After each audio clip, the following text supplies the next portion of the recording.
una hermana se acercó y me dijo, pastor, quiero decirle que el hermano que toca la guitarra, lo vi entrar a un motel con una joven aquí en la iglesia. Gracias. Yo sabía dónde trabajaba la joven y dónde él vivía, en casa de sus padres. Así que le dije, listo, gracias. Fui al trabajo y le dije a la persona que eran 2 turnos, de un hermano de la iglesia, 2 hermanas hacían 2 turnos, de 6 a 2 y de 2 a 10. Así que le dije a la hermana, por favor, si llega la hermanita, por favor, dígale que espere un momento. Yo voy a estar exactamente a la hora de entrada. Yo dejé unos minutos más. Y llegó. Al repasar le digo, no, un momentico, ya viene alguien. Y llegó el pastor. Le dije, hola, ¿cómo estás, hija? Bien, le dije, ¿me regalas unos minutos? Sí, sube al carro. Vamos. Llegamos a la iglesia y le dije, ¿dónde estabas? Dijo, por ahí. Le dije, ¿cierto que estabas en un motel? ¿Yo? Sí, creo que es usted de compañía. No. Le dije, ¿estabas con tal persona? ¿Qué estabas haciendo? No. Le dije, bueno, entonces, de pronto te estoy juzgando. Le dije, por favor, hagamos una oración. No, dije, no lo he hecho una vez en la vida. Le dije, déjame orar. Padre, gracias por la vida de tu Tania. Y te ruego, Señor, que si no es cierto, la bendigas. Pero si es cierto, Señor, que le llega la peor plaga o enfermedad. Y me paró, ¿qué? No siga orando, pastor.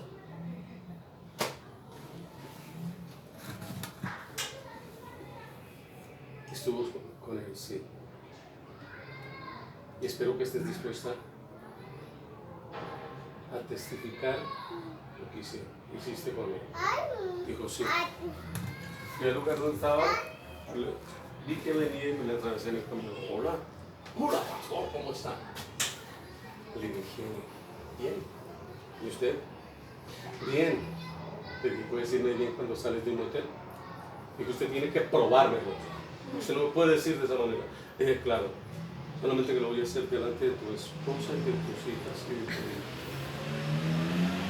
Tengo 2 testigos, una de ellas la muchacha con que usted fue al motel. Dijo, no, tranquilo, suficiente. Sí, yo la embarré. Te dije que en disciplina no puedes hacer absolutamente nada. Dijo, sí, no volvió. ¿Por qué digo esto? Porque fue la persona que después de unos 2 años me llamó de esa iglesia y me había recomendado como profesor de teología. Y me dijo, lo recomendé, quiero que vengas. Dije, ok, yo voy a ir. Entonces fui y me presentó al director del seminario. Él me dijo, bienvenido, está muy bien recomendado. Le dije, vamos a andar acá. Dijo, sí, claro. Y fuimos al salón de la iglesia, donde él era el director del instituto de la iglesia, y le dije, mire, quien me recomendó, te agradezco que lo hubiera hecho, pero él salió en esta condición de la iglesia y no pagó ninguna disciplina. Se agarró la cabeza, ay, yo no sabía con quién estaba hablando. Pero dijo, no puede ser otra vez, ¿qué tal? Dijo, lo voy a tener en cuenta. Sé que no hizo nada y con el paso del tiempo me entero por qué. Esta persona, que era pastor asociado de esa iglesia, director del Instituto Bíblico, dirigía a los scouts, hacía casi de todo en esa iglesia. Solo digo esta palabra. Era 10 veces más perverso que el que me recomendó. La última vez que escuché de él, fue capturado y está en la cárcel modelo hasta ahora por abuso de menores. ¿Por qué les digo esto? Porque a pesar de lo que la gente sabía en esa iglesia, le dicen pastor. Yo digo, ¿cómo pueden decirle pastor a una persona que no es ni siquiera cristiano? ¿Usted me entiende lo que quiero decir? Amén. Hermano, por eso he meditado, porque dije, Dios, ¿dónde están las bases bíblicas frente a circunstancias como esas? No puede la iglesia aceptar que se haga y deshaga, se roben cosas, hagan muchas cosas, y la gente dice, y allá el siervo de Dios. ¿Cuál siervo de Dios? Eso no es lógico, eso no es bíblico. Amén. Mire lo que la Biblia dice. Voy a predicarles hoy acerca del tema: horrenda cosa es caer en manos de un Dios vivo. Horrenda cosa es caer en manos de un Dios vivo. Capítulo 10 de Hebreos, capítulo 10 del libro de los Hebreos, y el versículo 26. Dice la palabra de Dios así: porque si pecaremos voluntariamente después de haber recibido el conocimiento de la verdad, ya no quedan más sacrificios por los pecados, sino una horrenda expectación de juicio y de hervor que ha de devorar a los adversarios. El que viola la ley de Moisés, el que quebranta la ley de Moisés por el testimonio de 2 o 3 testigos, muere irremisiblemente. ¿Cuánto mayor castigo pensáis que merecerá el que pisoteare al Hijo de Dios y tuviere por inmunda la sangre del pacto, en la cual fue santificado, e hiciere afrenta al Espíritu de gracia? Padre, te doy gracias por tu palabra. Te pido ministres a nuestras vidas y ministres a nuestros corazones, Señor. Oro, Dios, que cada persona pueda entender tu palabra, que cada uno de nosotros podamos comprender lo que tú quieres hablarnos en esta tarde. En el nombre poderoso de Jesús te lo pido, Padre. Amén. Amén. Cuando Dios, a través del escritor sagrado, presenta esto, lo primero que comienza diciendo el Señor en estos versículos que he tomado es: porque si pecamos voluntariamente, porque si pecamos voluntariamente, después de haber recibido el conocimiento de la verdad. Primero, voluntariamente. Establece 2 cosas importantes en el texto. Primero, el pecado es un acto voluntario. Nadie me puede obligar a mí a pecar. Absolutamente nadie me puede obligar a mí a pecar.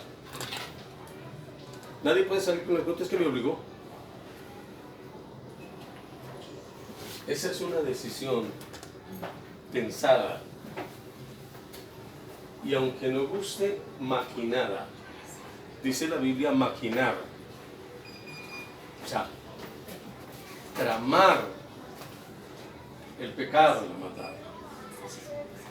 Pero me llama la atención que dice si pecamos. Eso está hablando directamente a la parte cristiana, a la parte cristiana.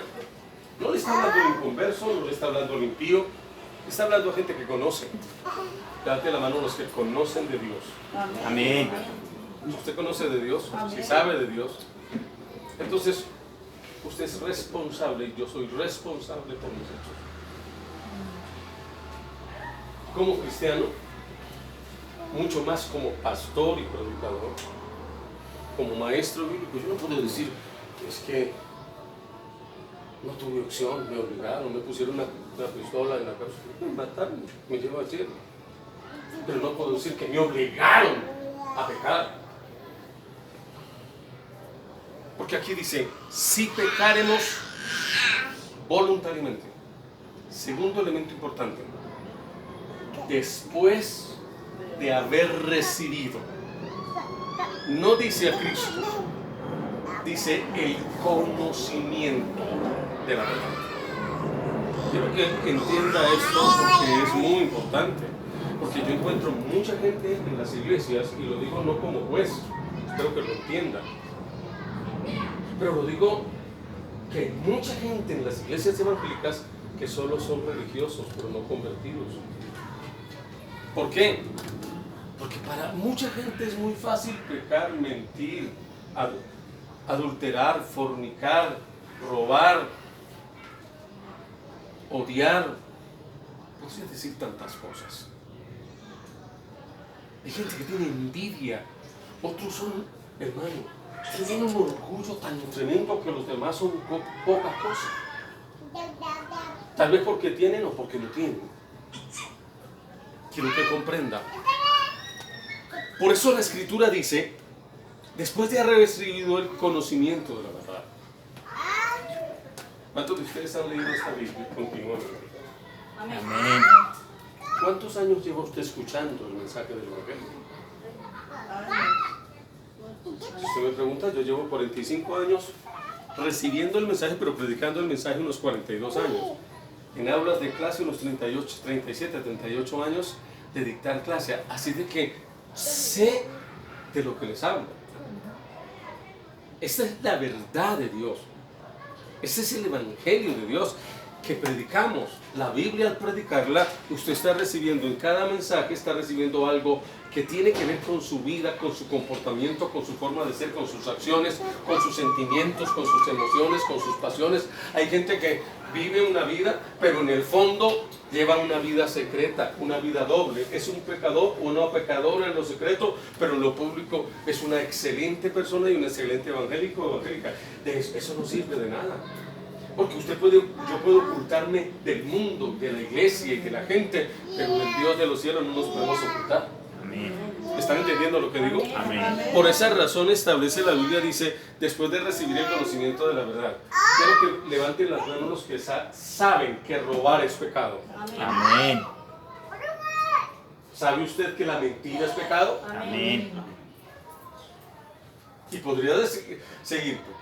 ¿Sabe que fornicar es pecado? Amén. ¿Y adulterar? Pero estoy preguntando porque yo sé que esto es los primeros años. Claro que sabemos, lo sabemos desde antes de conocer a Dios, pero ahora con una amplitud y una base mucho más que grande. ¿Me comprenden lo que digo? Amén. Y si después de conocer la verdad, tener el conocimiento de la verdad, y pecamos voluntariamente, mire la expresión bíblica. El tercer punto del texto dice, ya no quedan más sacrificios por los pecados. Si la persona después de conocer la verdad, el conocimiento de la verdad, está pecando, ya no hay más sacrificios, porque el máximo sacrificio lo hizo Jesucristo en la cruz del Calvario. Amén. Por eso Romanos capítulo 5 y versículo 8 dice, mas Dios muestra su amor para con nosotros en que siendo aún pecadores, Cristo, su santo Hijo, murió por nosotros. Jesús es el santo de los santos. Amén. El puro de los puros. Él es perfectamente santo. Nosotros tenemos la imperfección, pero Él es perfecto. Y cuando fue a la cruz, fue el hombre perfecto. Porque durante 33 años que nace, crece y camina por esta tierra, Él nunca pecó. La Biblia dice, fue tentado en todo, pero sin pecado. Amén. Porque no podía un pecador morir en la cruz por otros pecadores. Tenía que morir un santo. Y ese santo es el Dios hecho hombre. Por eso es que la Biblia dice en el capítulo 4 y versículo 12 del libro de los Hechos, en ningún otro hay salvación, porque no hay otro nombre bajo el cielo dado a los hombres en que podamos ser salvos. sino en Jesucristo. ¿Sabe lo que está diciendo? ¿Sabe lo que está diciendo el texto? Lo que está diciendo es, si usted, a pesar del conocimiento, y lo estoy diciendo como predicador, a pesar de mi conocimiento, indiscutiblemente, no es que sepa más que todos, porque tengo solamente un poco de conocimiento, pero puede ser que de este grupo sepa un poco más que muchos de ustedes. Pero de nada me serviría eso. No tendría ningún valor si yo peco y hago lo malo tranquilamente. Porque el sacrificio de Jesucristo, que fue por mis pecados y por tus pecados, y si yo sigo pecando, ya no hay más sacrificios. ¿Sabe lo que significa que ya no hay más sacrificios? Amén. ¿Quiere saber por qué la Biblia dice eso? ¿Tiene su Biblia allí, por favor? Amén. Veamos, por favor, el versículo 27. Como ya no hay más sacrificios por los pecados, cuando la gente sigue en su pecado, sigue en su maldad. No hay cosa más espantosa en esta vida que una persona cristiana, un líder o un ministro evangélico, peque y luego lo justifique. No es razón. Pero no hay cosa peor en esta vida que alguien conociendo la verdad de Dios, teniendo el conocimiento, no a Cristo en el corazón, porque es que la Biblia es muy clara. Si alguien peca y peca y peca después de haber recibido el conocimiento de Dios, esa persona muestra que Dios no está en él y que no es de Dios sino es del diablo.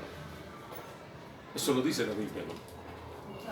El que practica el pecado, ¿de quién es? El diablo. Claro, a la gente no le gusta escuchar eso, pero es así.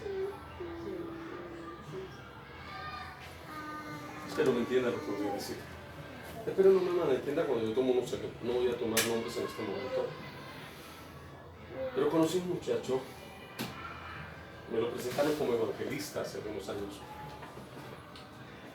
Y me dijeron, ¿por qué no me invita a predicar a la iglesia? Y lo invité. Lo que hizo no me gustó, así que no volví a invitarlo. Después, por pedirle a mi esposa y la insistencia, le dije, te voy a conceder mi cuerpo a todos. Pero sabes que no me gusta. Y él me contó, me dijo, predico desde los 13 años. Cuando llega a la iglesia, se fijó en mi cuñada, una joven de unos 17, 18 años, tal vez unos 17 años, como toda joven hermosa y preciosa. Se fijó, ella también aceptó y llegaron a casarse. A la edad más o menos de 30 años, estando ellos dos como evangelistas, pero a la vez pastores de la iglesia de donde el papá del predicador en misión, llega una joven de unos 15, 16 años y este hombre le echa el ojo, teniendo a su esposa y una niña y otra por nacer. Claro, ya mi cuñada no tenía ni el cuerpo, no era una persona de edad, era joven también, pero había cambiado. Enamora a la muchacha, se va a predicar, la muchacha dirige, él predica y son pareja, teniendo la esposa en Bogotá.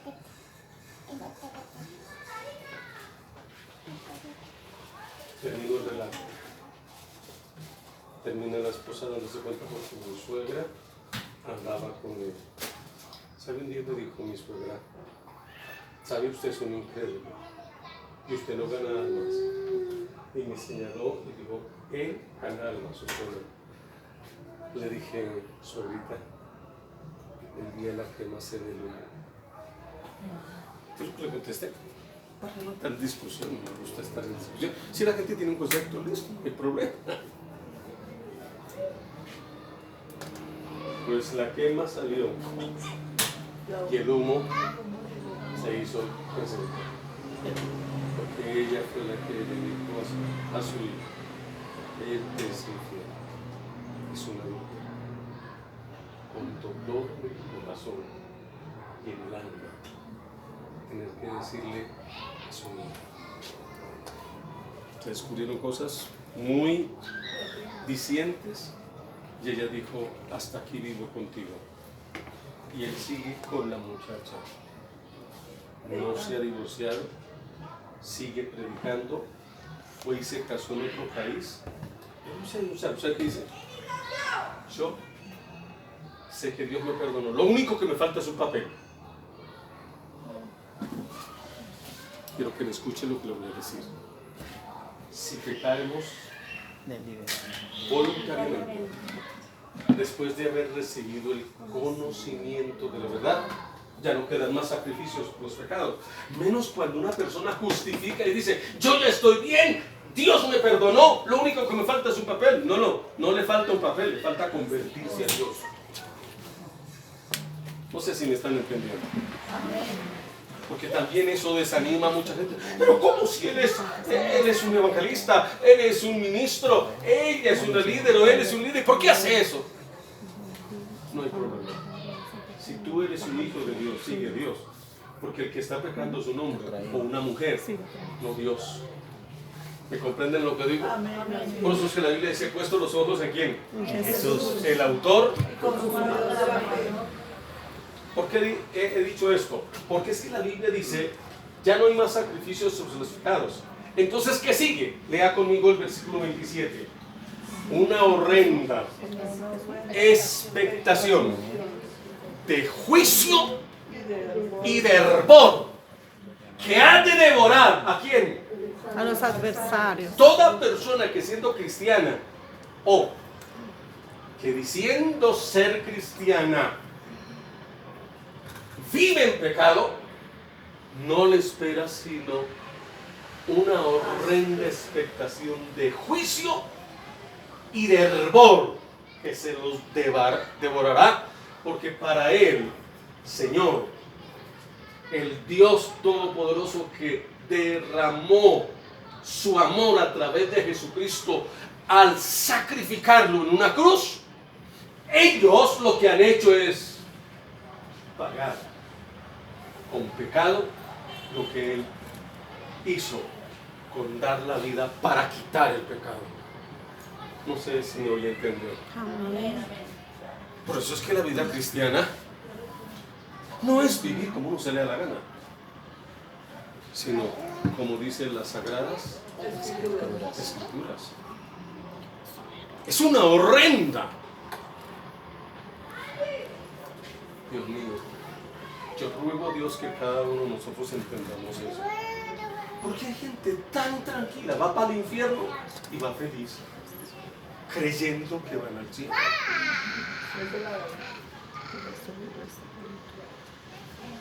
Y cuando la Biblia dice aquí una horrenda expectación, y utiliza la palabra juicio, porque no hay cosa más espantosa que el juicio de Dios para aquellos que tuvieron la oportunidad de ser salvos y la despreciaron.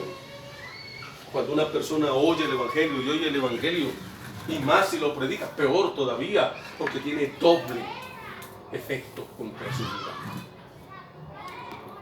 Pero quiero mostrarles por qué la Biblia dice esto. ¿Por qué es que la Biblia dice esto? Da otro ejemplo, 28. El que quebranta o viola o quebranta la ley de Moisés. ¿Qué dice?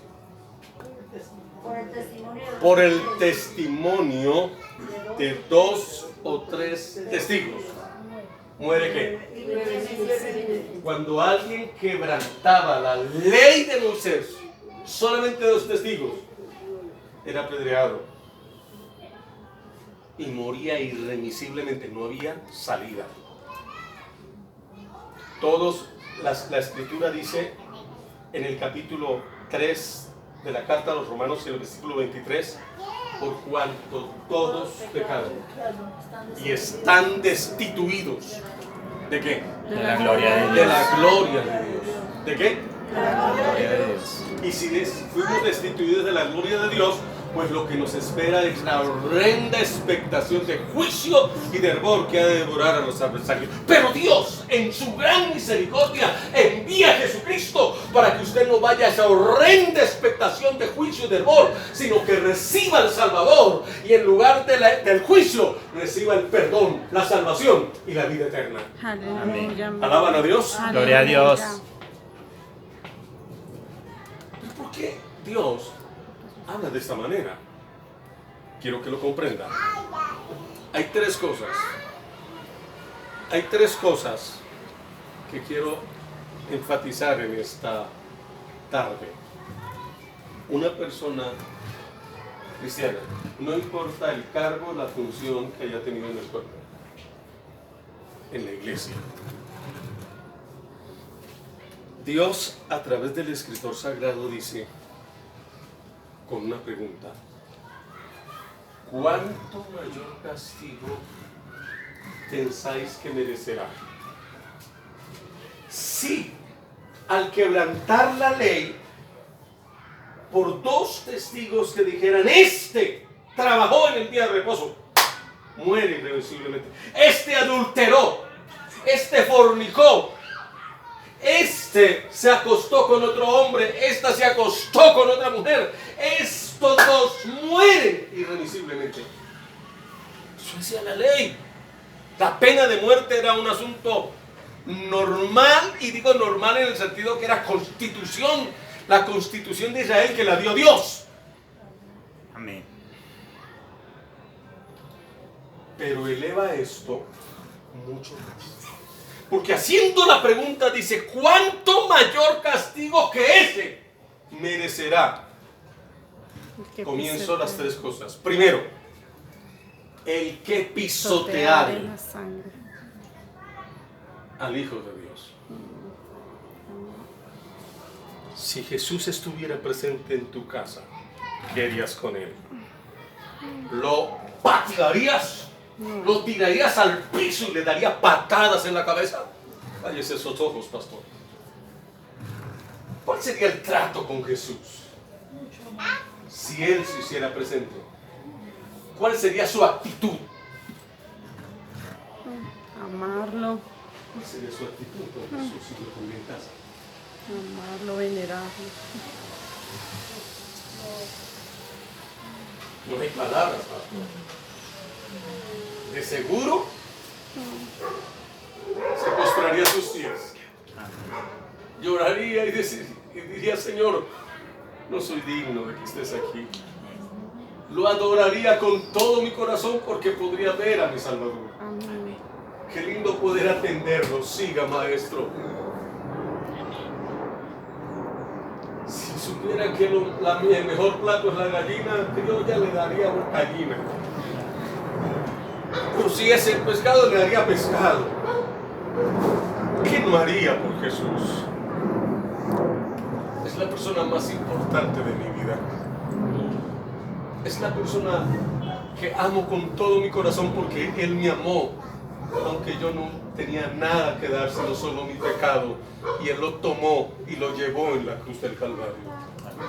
¿Me entienden lo que digo? Amén. Y de seguro yo le puedo preguntar a cualquier persona, cristiana y no cristiana, y le pregunto, ¿qué haría con Jesús? Y la gente me diría que no haría. Lo atendería lo que Lo lo mejor posible. Trataría que estuviera mucho tiempo en mi casa porque aprendería, porque le preguntaría, le diría que me enseñara, que me guiara, que orara por mí. ¿Cuántas cosas pediría? Eso nunca sucederá, porque solamente lo veremos a Él cuando venga por segunda vez.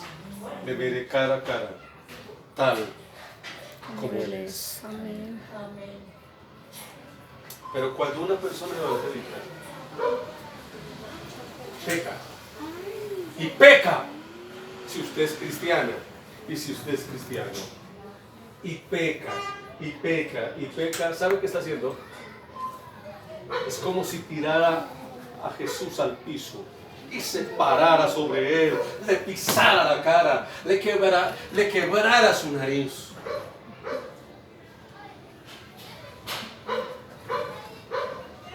Cada persona que hace lo malo conociendo la verdad, dice, por eso, cuánto mayor castigo merecerá el que pisoteare al Hijo de Dios. Es que no es que lo hagamos, es que son nuestras actitudes, son nuestras acciones. Cuando la gente peca y dice, bueno, no tiene otra alternativa. Nunca. Dios a través de Juan dice, hijitos, estas cosas os escribo. ¿Para que qué? Para que no pequéis. Para que no pequéis. Pero si alguien lo hace, Abogado tenemos con el Padre. pero si lo hace continuamente, está pisoteando al Hijo de Dios. No importa que usted diga o que yo le diga lo amo. Si yo peco continuamente, yo no lo amo. Lo desprecio, lo detesto. Quisiera tener palabras para decir lo que significa eso. Porque lo que estoy diciendo, como en este mundo religioso, hoy el pecado es algo normal. Si él peca, ¿por qué yo no puedo pecar? Si él hace esto, ¿por qué yo no? ¿Saben por qué? Porque Jesús nos perdonó, nos santificó y escribió nuestro nombre en el libro de la vida. Amén. Segundo dice, y tuviere por inmunda la sangre del pacto. ¿Cuál es la sangre del pacto? La sangre que él derramó. ¿Cómo? Que derramó en la cruz del Calvario. Dios, gracias. La que derramó Jesucristo hasta su última Gota de sangre. para limpiar nuestros pecados Aleluya, y amén. perdonarnos de toda maldad. Aleluya. Esa sangre tan preciosa. No hay sangre más preciosa que la sangre de Jesucristo, su vida. Aleluya. ¿Sabe qué dice la Biblia? Inmunda. ¿Podría usted decir que esa sangre es apestosa? Discúlpeme las expresiones, pero quiero que usted me entienda hoy. Esa sangre es nauseabunda. ¿Está podrida la sangre? Yo tengo que decirle, es la sangre de Jesús.